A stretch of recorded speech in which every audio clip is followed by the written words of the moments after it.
What's up, you guys? Welcome to today's video. As you can tell by the title, well, I'm not really sure what I'm going to title this video, but today's video is going to be talking about 10 to 12 triggers that I still have from my old life as well as prison. Now, the reason why I'm sharing this with you guys today is because a lot of times when we're in our addiction, we don't think about what life is going to be like 10 years down the road. And for me, the further I get away from my old life, the more comfortable I am in my own skin, but I do still have triggers or moments where I'm anxious or uneasy or symptoms of PTSD from my old life that I didn't necessarily ever think about when I was in that lifestyle or when I was in prison.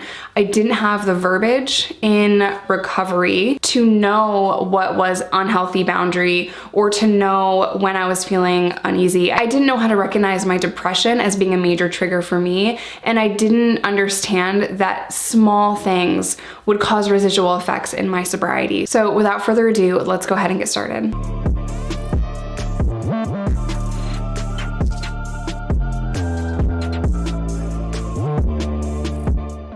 I do have a video on this channel titled Prison Habits I Still Have. That was just kind of a fun video in my personal opinion, just to kind of shed light on, after serving a few years in prison, how your life in the street is. Oh, also, I don't live on the street, I'm not homeless. That's like a New York slang. When I say in the street, I mean in the free world. It's just slang in New York. So I know that's confused a few of you before. I literally just mean I'm not in prison. That's what in the street means, but that's not what this video is about. So I am writing my autobiography, as many of you know, and the deeper I get into that autobiography, the more I am realizing I have a lot of anxiety, and it's like these smallest things that are borderline frustrating for me. And the first one is when dogs are barking. Now, this sounds so minor, this sounds so small, this doesn't even make sense to so many of you, and I'm glad that it doesn't make sense because it's just such an irritant of mine that I get uneasy and I get really anxious when dogs are barking. Now, let me explain why, and let me explain when. The why is because when I was a dealer, you always listen for when the dogs are barking. Usually you will have a dog if you are a dealer because dogs hear things faster. And if a dog is barking in the middle of the night, it's because the cops are there, or maybe it's a squirrel. I don't know. You can't read a dog's mind, right? But it would always trigger me to be on alert, because if dogs are barking, it could mean that the cops are there, or maybe someone's trying to get into my house, or you have to always be on guard. You have to always be aware of your surroundings and your neighborhood and the environment and the energy that day. You always have to be aware. You also have to be hyper aware when you're in prison as well. So let me just kind of break down when I'm feeling anxious when dogs are barking. It's not all the time. If my neighbor's dog came outside right now and it started barking, it's the middle of the day, I wouldn't feel any type of way. It's also so useless to be so anxious about that because I'm not a dealer anymore and I'm so far removed from that lifestyle, but sometimes it just triggers my anxiety.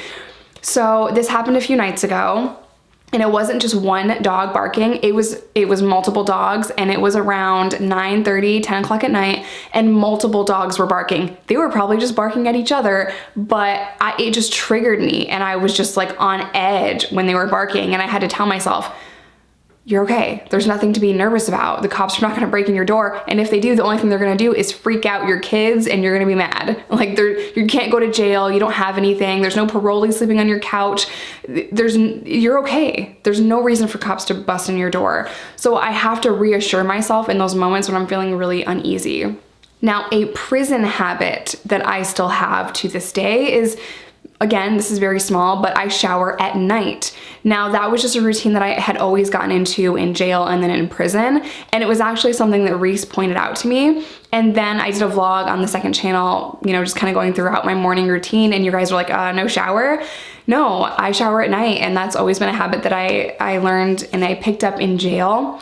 It's also, I feel like, better for my hair to shower at night. Like, my hair doesn't look so flat if I shower at night versus when I shower in the morning. If my hair is super clean in the morning, it's like flat and awful. And I already have like pretty thin hair, so it's not good for your girl's hair. Now, this next thing is probably a combination between both of my experiences, being a dealer and being an addict, as well as going to prison. I am very uneasy in crowds.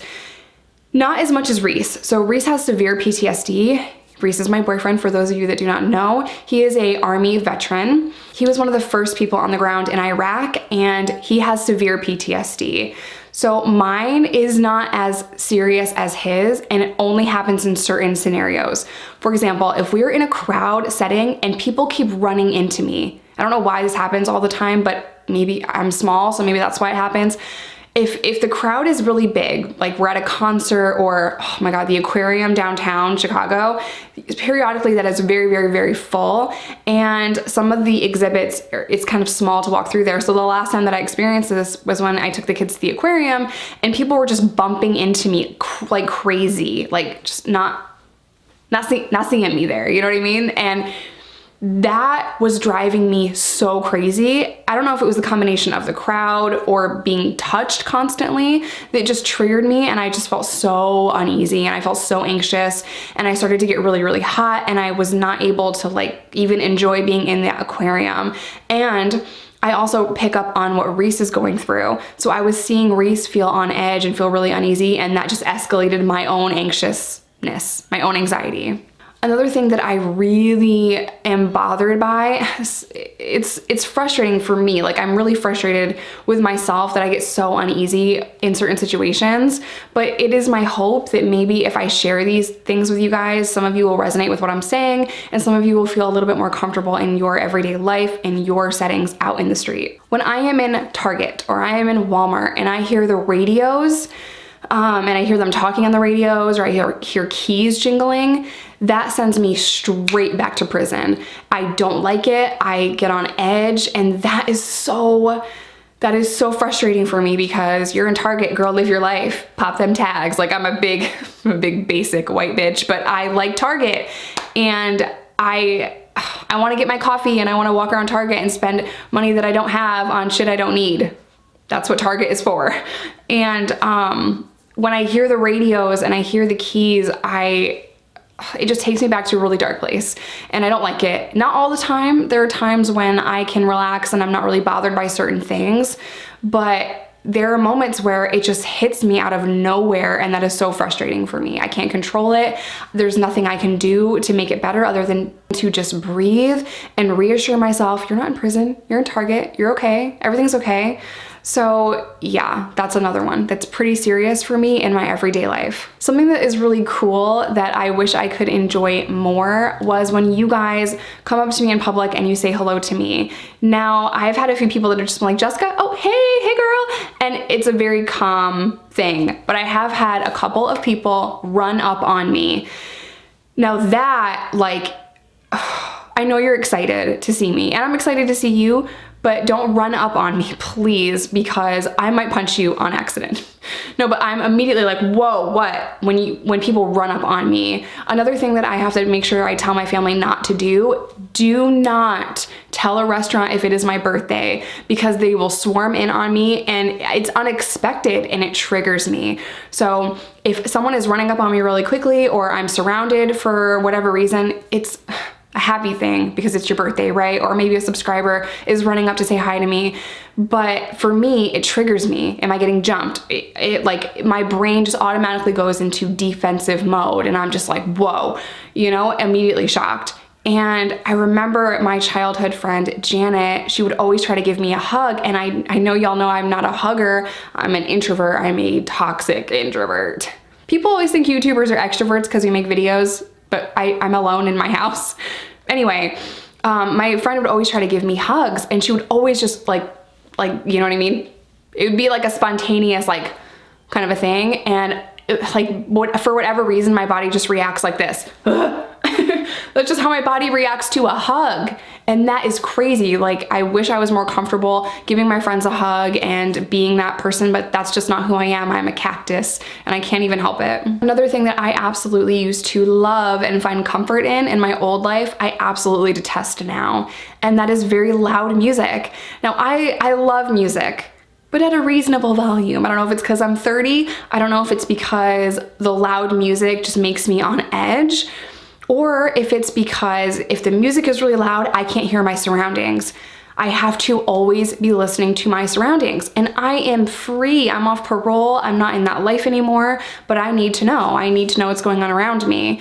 And The only time that I can blare my music and really relax is when I'm in the shower and Reese is home. If Reese is not home and I'm in the shower, every single door and window will be locked, the security system will be on, and I will be watching the cameras on my phone from the shower. Like, that is crazy, right? No, that's anxiety, so that's fun. Now, there are things in my everyday life that I wish I could turn my brain off from doing. But I am able to recognize undercover police officers or off-duty officers. And it was really interesting when I was in New York visiting a friend. We were having lunch. That person was on parole. I obviously have been on parole before. And we were having pizza, and an off-duty officer walks in, orders pizza, and sits down with probably his son or family member. And we both did that stare, that up and down, that up and down. We're checking to see if he has a gun on him, if there's a cop car parked out front, but we both recognized almost instantly that this is an off-duty officer. That is completely useless information to me unless the store gets held up like in a robbery. You know, like, why does my brain do that? That's completely useless. I don't need to know if he's an off-duty officer having pizza with his son. I don't need to know that. But my brain automatically does that. My brain automatically tells me that. And that is so crazy because I am literally the most boring person ever now. I'm just a mom and a student and a YouTuber, and I am not breaking the law. I have no reason to fear a police officer. I have no reason to look to see if he's an undercover or off-duty officer. Completely irrelevant and useless information to me that I gather in my brain subconsciously without even thinking about it. Now, another thing that is a huge irritant to me every single day is I sleep with one eye open. It's a joke. I don't literally sleep with one eye open. Your girl made a joke. I am the lightest sleeper. If Reese coughs, if Reese moves, if he gets up to go to the bathroom, if the wind is too loud outside, if Reese walks past the bed, like literally any sound at all, if the house settles, I wake up. And this is something that has drove me crazy for years. I learned this and developed this in both my life in crime and my life in prison. That is something that you just have to be good at. You have to not sleep like a rock, like Reese does. You have to sleep with one eye open. You have to be aware of your surroundings, even in your sleep, and that sounds freaking insane, but I have that. I am the world's lightest sleeper. Now, I try to do things to curb that. I have soft noise or white noise in the background, like a fan. I try to relax the best that I can at night so that I'm not stressed, and this is an everyday thing, you guys. Now, when I tell you that I'm a light sleeper, I literally mean I am the world's lightest sleeper. Let me give you an example of this. When we were living in the townhouse, our hamster got out of its cage. It happens sometimes. The kids, when they go to pick the hamster up or feed the hamster, sometimes they leave his little latch on his little house open and they forget to latch the latch. Well, I don't know if you guys remember the layout of the townhouse, but where our bed was, the bathroom was like right next to where I slept. So it was about 2 o'clock in the morning. I literally heard Walter, the hamster, crawling around in the bathroom. He's a freaking hamster. He's a dwarf hamster. He's literally this big. He's like the size of a mouse. And I heard him crawling around in the bathroom and it woke me up. And Reese makes jokes all the time and he says if a mouse farts, you wake up, but literally our mouse dwarf hamster got out and it woke me up. So it's so frustrating that I can't really ever get a good night's sleep, and I'm just used to that. I know a lot of you guys have asked me about time management. How am I able to be a full-time student and a full-time YouTuber and a full-time mom and do all of the things that I do? And the reason is I don't sleep. Gave it up cold turkey. It's fine. I'm not even going crazy. No, I sleep faster than the average person. I sleep less. I don't sleep 8 hours, I sleep 6 maybe. And my body has just gotten used to that over time. So the last one that I'm going to include here is I'm always aware when I'm in the car. I'm always checking to see if someone is following me. Now, the entire time that I've been off of parole and out of prison this last time, no one has ever followed me. But my brain is always doing that. I'm always checking the mirror, checking both mirrors. I'm exhausted, basically.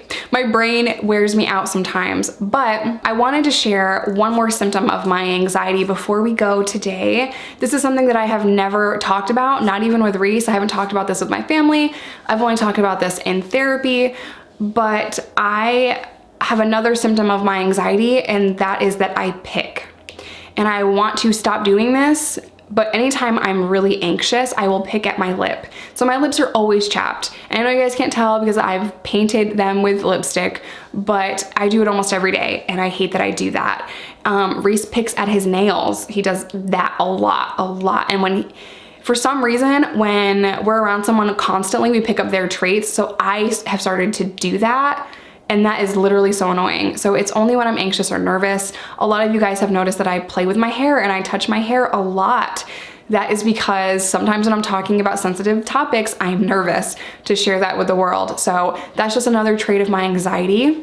I really wanted to make this video because I know a lot of you guys have PTSD or depression like I do, or anxiety like I do. So I want you guys to not feel so alone, and I want you guys to understand that if you are in addiction, it takes years to even feel comfortable in your own skin. You have to be open and honest with yourself to work through all of these things. Your mental health is just as important as your physical health. It is so important to take care of you, to be honest with yourself, and there is absolutely nothing wrong with therapy and medication and things that you need to live a happy and healthy lifestyle. So to me, it was really important that I make this video to just kind of put it all out there and let you guys know the things that I battle with on a daily basis. So hopefully someone out there does not feel so alone. I'm gonna end today's video here. I love you guys. Stay safe, stay sober, take care of that mental health, and I will see you guys in my next one.